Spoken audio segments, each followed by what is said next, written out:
Assalamualaikum warahmatullahi wabarakatuh. Kami daripada kumpulan tutorial Khamis 10 sampai 11 pagi akan membentangkan mengenai hak isteri dalam isu pasangan tidak menunaikan tanggungjawab nafkah.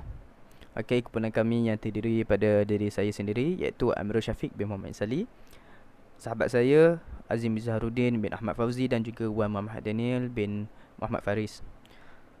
Jadi kami punya pembentangan akan dibahagi pada 4 bahagian, iaitu yang pertama sekali mengenai nafkah, kedua mengenai nusyus, terutama sekali suami yang nusyus, ketiga tindakan oleh isteri kepada suami nusyus yang mengabaikan tanggungjawab nafkah, dan terakhir sekali kesimpulan iaitu pengajaran yang boleh kami ambil daripada isu yang dibahaskan ini.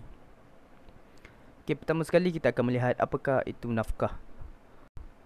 Okey, mengikut kitab Ahsya Al-Bajuri ala Ibn Qasim dan juga Al-Mutamad fi Al-Fiqh Al-Syafi'i, nafkah dari segi bahasa ialah mengeluarkan, iaitu pembiayaan belanja seseorang terhadap ahli keluarganya.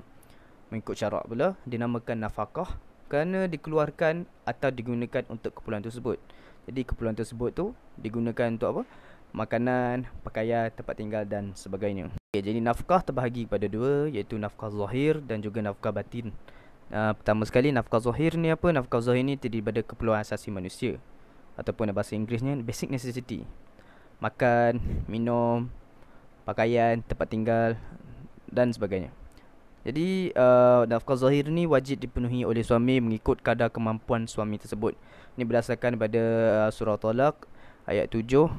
A'udzubillahi minasyaitonirrajim. Yunfiq dzu sa'atin min sa'atih. Maksudnya hendaklah orang yang mampu memberi nafkah mengikut kemampuannya. Kedua, nafkah yang kedua ialah nafkah batin. Nafkah batin bermaksud kebersamaan hubungan kelamin yang baik antara suami dan isteri. Jadi nafkah batin juga wajib diberikan oleh suami kepada isteri selagi suami itu mampu. Ini berdasarkan dalil dalam Al-Quran dalam surah Al-Baqarah ayat 187. A'udzubillahi minasyaitonirrajim. Hunna libasul lakum wa antum libasul lahun. Maksudnya isteri-isteri kamu itu adalah sebagai pakaian bagi kamu, dan kamu pula sebagai pakaian bagi mereka.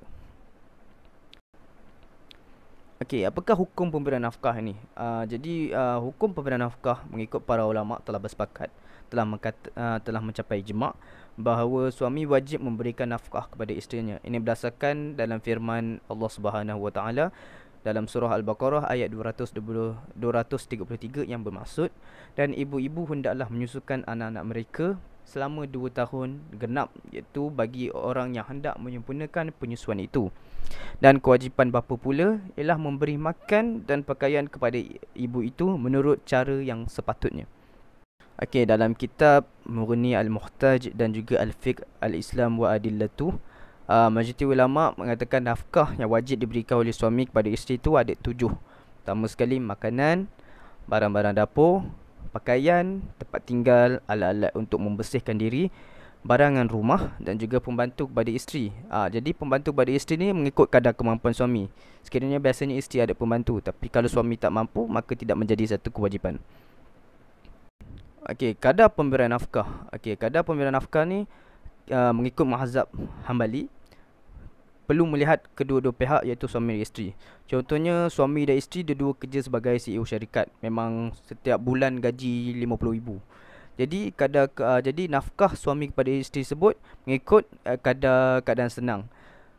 Kalau suami isteri kerja susah, contohnya dua-dua kerja nelayan, dua-dua kerja buruh macam tu lah, maka nafkah mengikut keadaan yang susah. Tetapi jika contohnya suami orang susah, isteri pula orang senang, suami kerja nelayan, isteri pula CEO syarikat, maka perlu menilai pertengahan antara senang dan susah.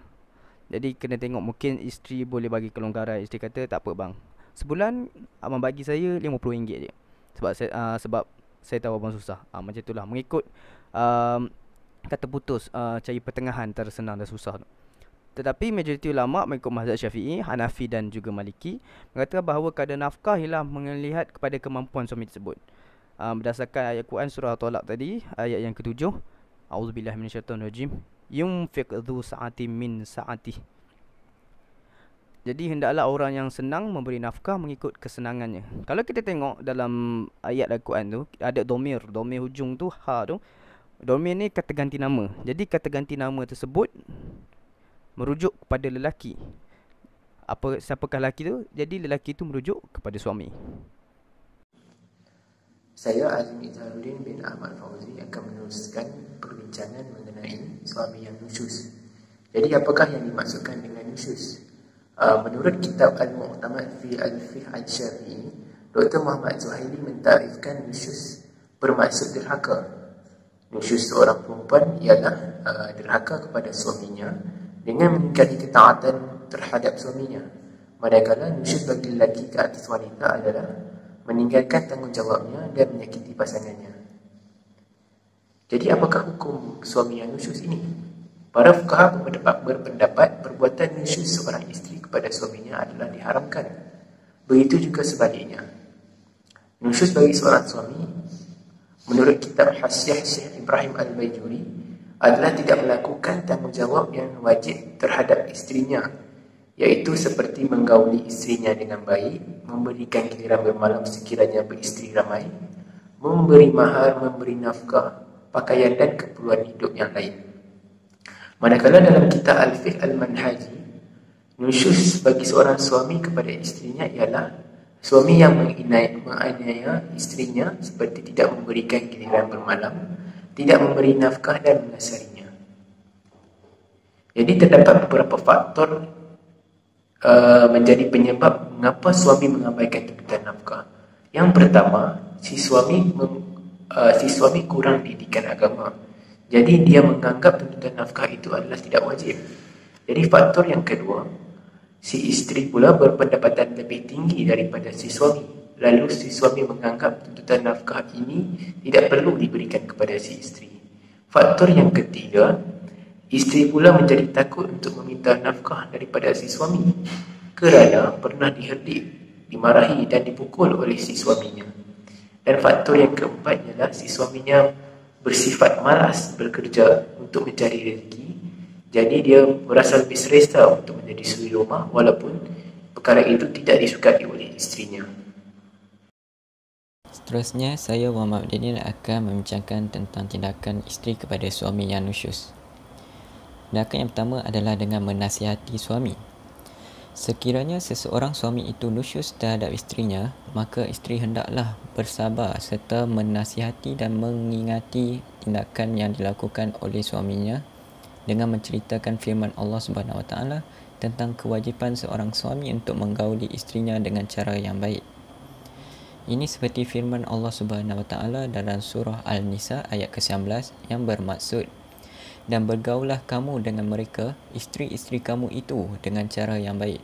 Kemudian jika kamu merasai benci kepada mereka disebabkan tingkah lakunya, janganlah kamu terburu-buru menceraikannya, kerana boleh jadi kamu bencikan sesuatu, sedang Allah hendak menjadikan pada apa yang kamu benci itu kebaikan yang banyak untuk kamu.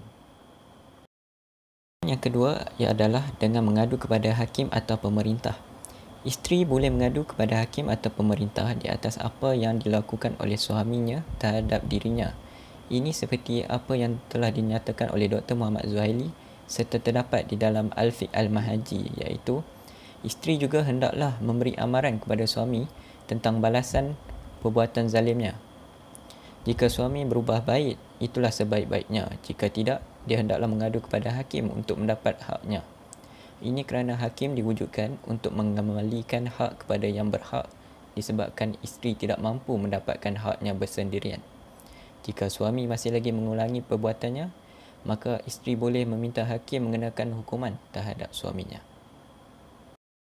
Dan yang ketiga adalah wakil bagi kedua-dua belah pihak hendaklah dihantar supaya diadakan perbincangan berkenaan hala tuju rumah tangga pasangan tersebut.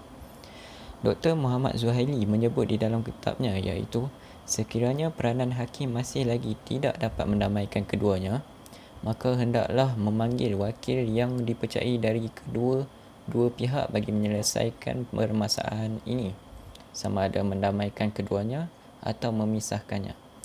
Untuk menjatuhkan hukuman terhadap pasangan itu wajib dilakukan oleh qadi atau hakim. Jadi kita pun telah sampai ke kesimpulan dalam pembentangan kita pada kali ini. Jadi kita akan melihat apakah pengajaran yang boleh kita ambil pada isu yang dibahaskan dalam pembentangan ni. Okey, pengajaran pertama yang boleh diambil ialah suami yang baik, suami yang beriman ialah suami yang mematuhi syariat Allah. Kalau suami itu dia tahu, dia taat perintah Allah, dia belajar agama dengan mendalam, dia sedar bahawa tanggungjawab nafkah suami terhadap isteri merupakan satu kewajipan yang telah ditetapkan oleh syariat. Jadi suami yang baik, suami yang soleh, dia akan layan ahli keluarga yang baik sebagaimana yang telah diajarkan oleh Rasulullah SAW dan sebagaimana yang telah ditetapkan oleh syariat Islam. Ini sebagaimana sabda Rasulullah SAW, "Inna min akmalil mu'minina imanan ahsanuhum khuluqa wa altafuhum bi ahli." Maksudnya apa? Maksudnya sesungguhnya daripada orang beriman yang paling baik, yang paling sempurna ialah yang paling baik akhlaknya dan juga yang paling mesra melayan ahli keluarganya. Ini berdasarkan riwayat At-Tirmizi, hadis yang ke-2612. Jadi untuk kesimpulan yang kedua, martabat wanita diangkat dengan adanya agama Islam. Setelah kedatangan agama Islam, kezaliman dan keganasan terhadap kaum wanita telah dihapuskan. Martabat dan kedudukan wanita sebagai ibu, isteri dan anak telah diangkat lebih tinggi darjatnya dalam agama Islam dan hak-hak mereka diberikan dengan sewajarnya seperti hak memiliki dan mengurus harta, mewarisi harta pusaka dan seumpamanya yang sekaligus membawa satu perubahan yang amat besar dan sangat signifikan terhadap status wanita. Seorang isteri berhak mendapat mahar dan nafkah zahir serta batin yang meliputi keperluan hidup seperti makan, minum, tempat tinggal dan pakaian mengikut kemampuan si suami. Selain itu, isteri berhak menentukan masa depannya dengan mengambil jalan keluar dari perkahwinan dengan minta fasakh ataupun qaul. Yang terakhir iaitu alam rumah tangga merupakan satu tanggungjawab yang besar. Apabila akad telah dilafazkan dan ikatan suami isteri menjadi sah, pasangan tersebut hendaklah sedar bahawa menjaga keharmonian rumah tangga merupakan tanggungjawab yang perlu dilakukan bersama. Suami dan isteri yang saling melengkapi akan sentiasa mengingatkan satu sama lain dalam mengekalkan keharmonian rumah tangga mereka berdasarkan syariat Islam. Rumah tangga yang penuh mawaddah dan rahmah adalah impian semua. Rumah tangga yang sempurna adalah mengikut cara Rasulullah sebagaimana sabdanya, "Khairukum ahlihi wa ana khairukum ahli", yang bermaksud sebaik-baik kalian adalah yang baik kepada ahli keluarganya dan aku merupakan yang terbaik dalam melayan ahli keluargaku. Itu sahaja daripada kumpulan kami. Terima kasih.